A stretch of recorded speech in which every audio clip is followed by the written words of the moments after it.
Josh Green here for Seconds Out. Delighted to be joined by Matchroom CEO, Mr. Frank Smith. How are you doing, Frank? I'm good, thank you, mate. I'm good. Just in King's Cross station. So sorry about the background piano and noise. No problem at all. I mean, I assume travel plans well underway to get out to Saudi. Exciting week ahead. Yeah, very. I'm flying there tomorrow. I just came back. I've been in Equatorial Guinea for a few days. So landed back yesterday. Busy couple of days in London. And then, yeah, getting back off to Saudi. Excited to be going back out there. Obviously got AJ's back in the massive fight, but the snooker starts on Monday as well. So exciting few days out there. Before we get to next Friday, this weekend, Ray Ford in a world title opportunity against Otabek Kolmatov. Huge opportunity for him, and the rise of Ray Ford has been really quick, and to get to this position in his career after so few fights, really impressive. Yeah, 100%. And look, it's exciting for us because he was one of the first fighters we signed to Matchroom Boxing USA when we started, 5 years ago, 4.5, 5 years ago. And to build him up to this position to challenge for a world title. He's got a tough test. Kolmatov's a brilliant fighter. We saw him when he fought Ward in the UK in the Eliminator. And a real tough test. But we believe he can go and do a job in there. He's looked tremendous in training camp. And, he's got a massive opportunity to go and win a world title. And, it'd be great for us to be there. Eddie's flying out there for it. So, yeah, excited for that one. And I guess when you've had a fighter that you sort of looked after from right at the start of their career, and you follow them through to this world title stage, is that sort of an extra bit of pride there that you've managed to follow their career? Yeah, 100% for sure. He's been a tremendous professional, and he's a great fighter. He's come on so much, and to be involved in his career, like you say, all the way through, it's been great, and it is extra special when you're with someone from day one, and you get put this opportunity out there. I know the tournament out in Japan, which isn't too far away now, has been a really big thing for you, trying to get these new ideas and these new concepts, or in this case, sort of a reused concept, but getting it fresh in people's mind. How important is that for boxing to have these concepts that keep the fans engaged? Yeah, no, 100%. Look, the big focus for me now in the business is international growth, is global exposure, and putting it even further out there and delivering more opportunities for our fighters. I think the prize fighter concept, when we first started looking at the Japan, and we're talking to NSN and Rakuten, we wanted to come up with a format that was a bit different, that got people's attention in a time where so much money is being spent in boxing. It's hard to compete. And I think the prize fighter format and concept gives the fighters the opportunity to be involved in a big night and build something. If these 4 fights were taking place on various shows, it wouldn't have the same exposure it's getting, and it wouldn't have the same reaction it's getting. And it's something we want to continue doing. Prize fighter is something that brought us back into boxing many years ago now, 13, 14, maybe 15 years ago, and it really sort of ignited the passion again for boxing, and now we have to keep thinking of new ways to engage an audience. So excited to get that up and running, and definitely something I'm interested in trying to replicate in a number of different markets. How difficult are the logistics sort of during the tournament with something like that? Obviously, the 4 first round or the quarterfinals are scheduled, but if you suffer injuries and you have to push things back, is it something that's very difficult to plan for? Yeah, look, it's difficult, but we're not the first person to do it. It was obviously years ago the World Boxing Super Series. Before that, there was the Super 6 that Showtime did, or maybe so there's been history of it.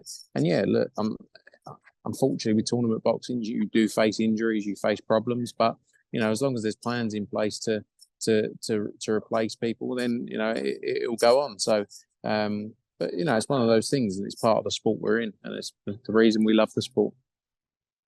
You talk about trying to replicate that in other territories. Is that something, do you think, we could see in the UK this year? I don't know if it's something we'll do in the UK. Look, our focus right now in the UK is to keep delivering big nights. The sport of boxing's in a really good place in the UK. There can always be improvements. But I think for me, it's about other markets as well. It's about introducing it to other territories, and that's it's a discussion we continue to have is around new territories coming into the sport. So that's definitely something that I'm working quite hard on right now. Got to ask you about the rumours and the news surrounding Canelo Alvarez. Salvador Rodriguez from ESPN reporting that he has left the PBC and DAZN are very much in line to secure his signature. And Canelo back on DAZN would be a huge thing for the broadcaster. What can you tell us about that? Yeah, look, Eddie's spoken about it in a bit of detail. It's everyone would love to promote Canelo Alvarez. He's the number one star in the sport, isn't he? And everyone would want to be involved in his career. So hopefully it's something we can do. We've been lucky enough to work, I think, on 8 of his last 10 fights, something like that. Let's see how things play out.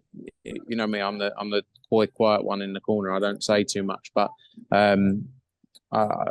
we'd love to do it. So hopefully we can make that happen. There's great fights out there for Canelo Alvarez still. And again, like I say, he's probably the biggest star in the sport right now, and delivers huge nights, and would be a huge part of our business if we could get him back on board. He's only had that one fight with PBC since he left Matchroom against Charlo. Is there sort of any surprise that the opportunity to get his signature again has come so quick? Sorry, say that again. It cut out. He's only had the one fight since he left Matchroom with PBC, and that was obviously against Charlo. Is there any surprise that it's come so quick, the opportunity to get him on board again? No, look, it's boxing. It's the sport we're in. Things change daily. Don't really take too much as surprises in this sport.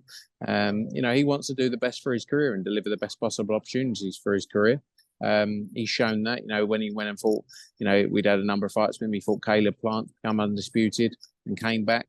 So look, he's going to make the best decisions for his career because he's in the peak of that, and he's probably got a couple of years left of fighting. I guess 3-4 years. I don't know, but he's going to want to make the best decisions. But there's big fights to be made out there, and again, like I say, to have him back would be huge. In terms of those big fights, the names that have been mentioned, the likes of Edgar Berlanga, Jaime Munguia would be huge for Cinco de Mayo as well as 2 Mexicans. But is something like a Bivol rematch or the winner of Bivol and Beterbiev also something that's on the radar? Yeah, that could be an interesting fight as well. Like I say, if he's going to be around for another few years, those fights are all fights that can get made. You mentioned Berlanga, you mentioned Munguia, Bivol's obviously a fight out there. There's so many fights out there to be made. Those guys, Bivol and Beterbiev, won't be looking past their June 1st date though. They've got probably the toughest fight of both of their careers right then. But yeah, they're the fights we want to see, and I'm confident we will. Another name that has been sort of mentioned, you'll be able to tell me whether this is more rumour than anything else, is Chris Eubank Jr. as a possible opponent. I know Kalle Sauerland did put his name forward for the Canelo fight. Is that something you could see happening? Is that beyond Chris Eubank Jr.?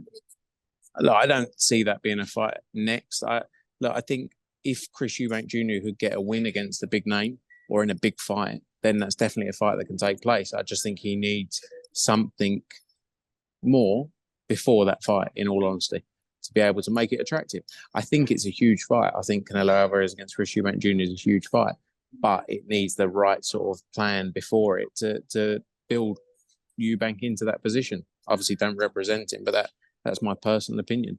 I'm not saying I write it off at any point, but he needs the right type of fight. In terms of Chris Eubank Jr., there's probably a few different things on the table. I know obviously Matchroom don't represent him, but the name that's been mentioned is Kell Brook. He's obviously not been in the ring for a little while now. Have you had any discussions with Kell about that possible comeback? Yeah, look again, like I say, we don't represent Chris Eubank Jr. or Kell Brook. Kell Brook is a fighter we've worked with for a long time. I know he's been talking to a number of people about coming back. All the promoters out there.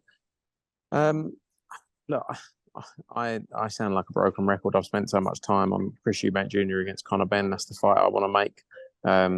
That's a massive fight. I don't think the Chris Eubank Jr. Kell Brook fight is big enough for what their expectations are of it, being realistic. I'm not saying it's not a big fight. It's a great fight, but I don't think it's big enough for what they expect it to generate. In terms of you mentioned Conor Benn there, are we any closer to hearing a conclusion of his case? Very soon, very soon. We're expecting it any day now. You know, it's been a long process, nearly coming on to near 2 years, and you know, hopeful that we can move forward with things. You know, he's had multiple fights in the US, but we want to get him back in the UK. He's up there in the, I'd say, the top 4 British names and British fighters, and we want to get him boxing back in the UK. So hopefully, news in the coming days.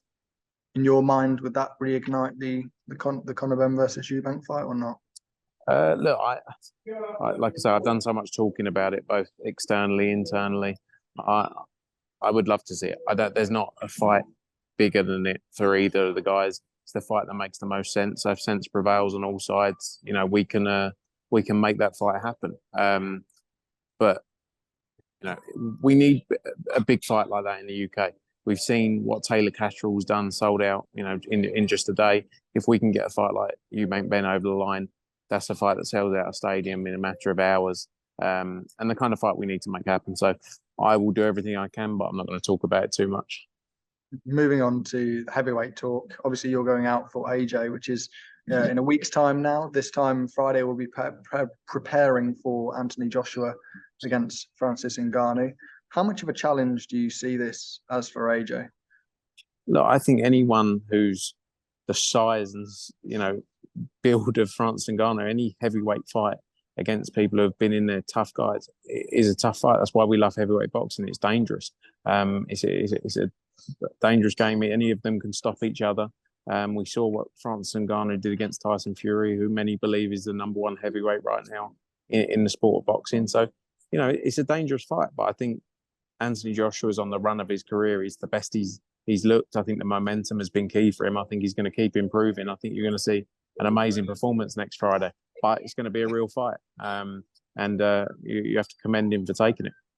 There was maybe a time in AJ's career a couple of years ago when he took those losses to Usyk and he maybe wasn't quite at the top of his game, where you look over social media and you look at the sort of support he got and it wasn't what it was previously. Does it feel like he's getting some of that back and people are backing him as the best heavyweight in the world?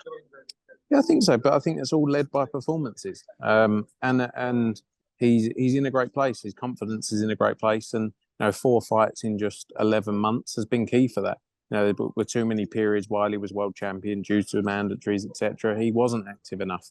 But you know, I also think a lot of fighters can learn from Anthony Joshua because he's made decisions to stay active that maybe don't always deliver the same financial return, but have actually put him in a better position. There's so many great fighters out there who are fighting once a year because they're always looking for, you know, a 9-figure payday that's not there. AJ's made the best decisions for his career, has kept active. You know, he's obviously financially done very well in the sport. But yeah, I think he's getting a lot of plaudits now, and he deserves it. You know, because there's been a lot of times in his career where he's taken a lot of stick, where he's never shied away from a challenge. He's taken every tough test there is out there to take, and yeah, he's taken losses. But that's what happens when you're going against the best. And you know, another thing, all he wants to do is keep learning, and you have to respect that because in the position he's in, he can quite easily say, right, I've done what I needed to do. I've become a 2-time world champion, but you know, he wants to keep growing, developing and learning. And yeah, I'm looking forward to what the next few years holds. Can I get your final prediction for AJ Ngannou? AJ stops Francis Ngannou. Good stuff. One more thing I want to get your thoughts on are the comments from Tony Bellew on the Matchroom stream that Tyson Fury has only a puncher's chance, was the quote, against Alexander Usyk. Look, I'll be honest with you, I am not the boxing expert around here. I don't know when a fighter should jab, move their feet. I've never professed to be. Tony Bellew's done amazing things in the sport of boxing. He knows a lot more about the sport of boxing than I do. So I'd take his view over my own any day of the week, is my honest answer. It's a tough fight. Look, Alexander Usyk's a brilliant fighter. We've seen what he's done both at cruiserweight and at heavyweight. But Tyson Fury is a brilliant fighter as well. So I think everyone's going to have their opinions, and that's what makes the sport so good. Everyone's got different views, and yeah, excited to see what happens. But I unfortunately am not going to give you my view of how the fight goes because I'm not the tactician around here. in some ways, would it be, from your point of view, a little bit of a shame if Usyk does beat Fury? Because we've been clamoring for that AJ Fury fight for so long, and I think maybe Usyk AJ would then go the favourite to see if Usyk does win that fight. Would there be any disappointment at all in that? Look, I honestly think win, lose or draw, the AJ Fury fight happens regardless. I think it's too big of a fight not to happen. Yeah, of course. Would it be great if Tyson Fury won and then went into that fight against AJ? Of course. But at the end of the day, what we want to do is put on the biggest fights possible. And that doesn't just mean someone loses, it's not the biggest fight possible. I still think Anthony Joshua against Tyson Fury is a massive, massive fight that people want to see. And look, you can't look too far past each fight. They've all got tough tests ahead of them. And we have to see how the process plays out. But I'm confident we'll see these fights we've all been talking about for a long time. And like I say, results really, in my opinion anyway, are secondary, because it's about the fighters. It's about two fighters going in there together with or without belts. That's why Tank against Ryan Garcia was such a big fight. It wasn't about belts. It was about the best fighting the best. And, I think I'm very confident we'll see that fight regardless of results. Thank you very much for your time, Frank. Really appreciate it, and safe travels on to Saudi. No worries, mate. Cheers. Good to catch up.